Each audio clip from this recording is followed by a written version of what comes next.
La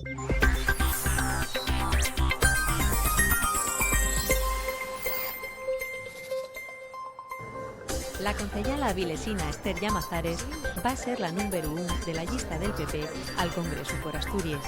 Empresaria de oficio, ye edil electa en Avilés, onde foi cabeza de lista y onde los populares subieron 5 ediles nes elecciones municipales.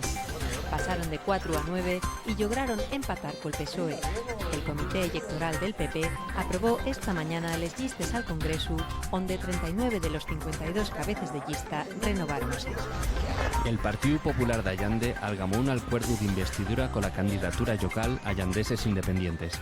Los populares lograron 4 concejales, los mismos que el PSOE, pero el PP ganó en votos y con el acuerdo sumen 5, la mayoría para gobernar. Mariví López Villamarzo va a ser la alcaldesa y Aniceto Álvarez de Allandeses Independientes va a ser el primer teniente de alcalde. 1.654 perceptores del salario social y el ingreso mínimo vital recibieron 1.000 euros para mercar un ordenador y tener conexión a internet. Además, van participar en un programa para formallos en nuevas tecnologías con objeto de amenorar la brecha digital. La formación incluye tutorías o clases presenciales. Los participantes tienen entre 19 y 83 años. La contribución de la Universidad d'Oviedo al PIB asturiano está per debajo de la media de España. La Universidad Asturiana genera el 1,5%, cuando la media es del 2,2%. Es la quinta con menor impacto sobre el tejido económico. Dizlo un estudio que también asegura que las universidades públicas españoles multipliquen por 5 el dinero que se invierte en ellas. La de Asturias está per debajo de esa cifra.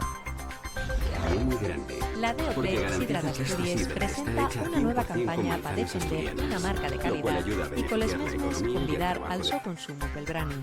Está centrada en el elemento que extrema a esta denominación de origen protegida, la etiqueta que ampara a esta marca de calidad, la etiquetina. La campaña presentóse este mediodía na sede del so Consello Regulador na Villa Concello Villaviciosa.